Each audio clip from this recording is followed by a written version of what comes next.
could be... Hi, Internet! It's 8 o'clock and we are live on the Internet! And this, it's my face. This is a book that I just hit myself in the face with for no good reason. That was dumb, and I regret my decisions. We are live on Facebook for another chapter of Glinda of Oz. Oh, hi, Tiniest Munchkin. Says hello. Alright. We are live for one more chapter of Glinda of Oz. This is chapter 22. There's 24 chapters in this book. So tomorrow night I'm going to pre-record chapter 23 because tomorrow night is a show choir concert. And then Thursday night we're going to read chapter 24 live and we'll be all done. All done with Oz.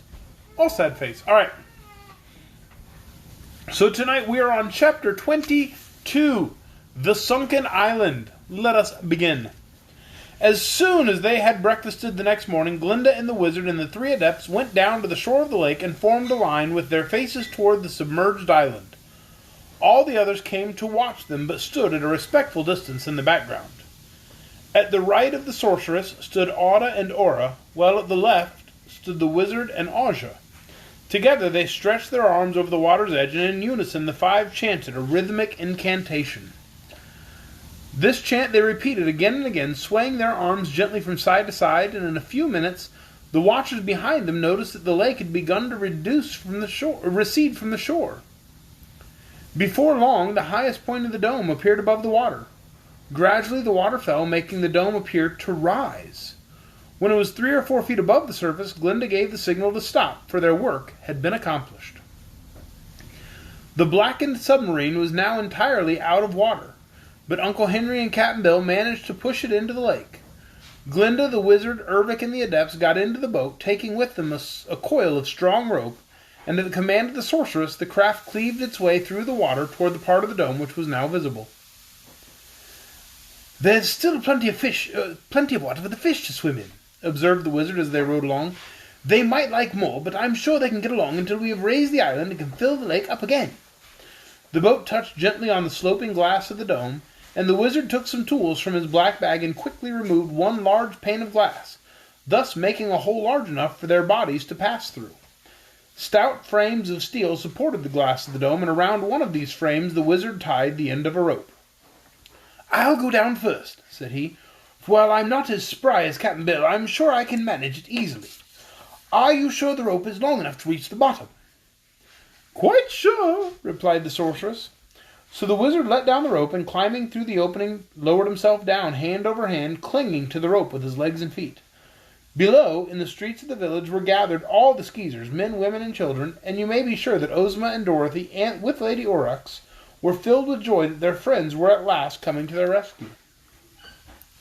The Queen's palace, now occupied by Ozma, was directly in the center of the dome, so that when the rope was let down, the end of it came just in front of the palace entrance. Several Skeezers held fast to the rope's end to steady it, and the wizard reached the ground in safety.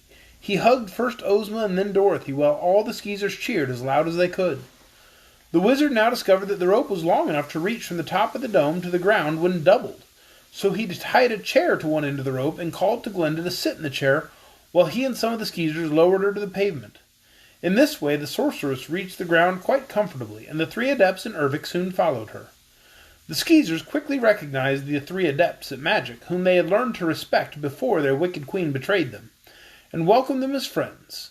All the inhabitants of the village had been greatly frightened by their imprisonment under water, but now realized that an attempt was to be made to rescue them. Glinda, the wizard, and the adepts followed Ozma and Dorothy into the palace, and they asked Lady Aurex and Ervic to join them. After Ozma had told of her adventures in trying to prevent war between the Flatheads and the Skeezers, and Glinda had told all about the rescue expedition and the restoration of the three adepts with the help of Ervic, a serious consultation was held as to how the island could be made to rise. "I've tried every way in my power," said Ozma, "but Coo ee oh used a very unusual sort of magic which I do not understand. She seems to have prepared her witchcraft in such a way that a spoken word is necessary to accomplish her designs, and these spoken words are known only to herself." "That is a method we taught her," declared Aura the Adept. "I can do more, Glinda. I can do no more, Glinda," continued Ozma, "so I wish you would try what your sorceries can accomplish. then, said Glinda, let us visit the basement of the island, which I am told is underneath the village.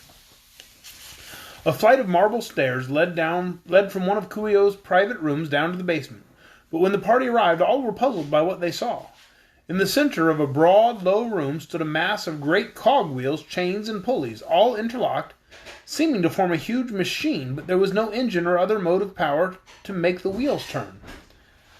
This, I suppose, is the means by which the island is lowered or raised, said Ozma, but the magic word which is needed to move the machinery is unknown to us. The three adepts were carefully examining the mass of wheels, and soon the golden-haired one said, These wheels do not control the island at all. On the contrary, one set of them is used to open the doors of the little rooms where the submarines are kept. As may be seen from the chains and pulleys used, each boat is kept in a little room with two doors, one to the basement room where we are now, and the other letting into the lake. When Coo ee oh used the boat in which she attacked the Flatheads, she first commanded the basement door to open, and with her followers she got into the boat and made the top close over them. Then the basement door being closed, the outer door was slowly opened, letting the water fill the room to float the boat, which then left the island, keeping it under water. But how could she expect to get back again? Asked the wizard. Why, the boat would enter the room filled with water, and after the outer door was closed, a word of command started a pump which pumped all the water from the room. Then the boat would open, and Coo ee oh could enter the basement. I see, said the wizard. It is a very clever contrivance, but won't work unless one knows the magic words. Another part of this machinery, explained the white-haired adept, is used to extend the bridge from the island to the mainland. The steel bridge is in a room much like that in which the boats are kept, and at Coo ee oh's command it would reach out, joint by joint, until its far end touched the shore of the lake. The same magic command would make the bridge return to the former position. Of course, the bridge could not be used unless the island was on the surface of the water. But how do you suppose Coo ee oh managed to sink the island and make it rise again? This the adepts could not explain. As nothing more could be learned from the basement, they mounted the steps to the Queen's private suite again, and Ozma showed them to a special room where Coo ee oh kept her magical instruments and performed all her arts of witchcraft. And that is the end of Chapter 22, The Sunken Island. Tomorrow night, Chapter 23, The Magic Words. Maybe we're finally going to get off this island so that on Thursday night in Chapter 24 we can end the Oz series. Holy cow. For now, I bid you all good night, Internet, and I hope you'll join us again tomorrow for Chapter 23. Good night.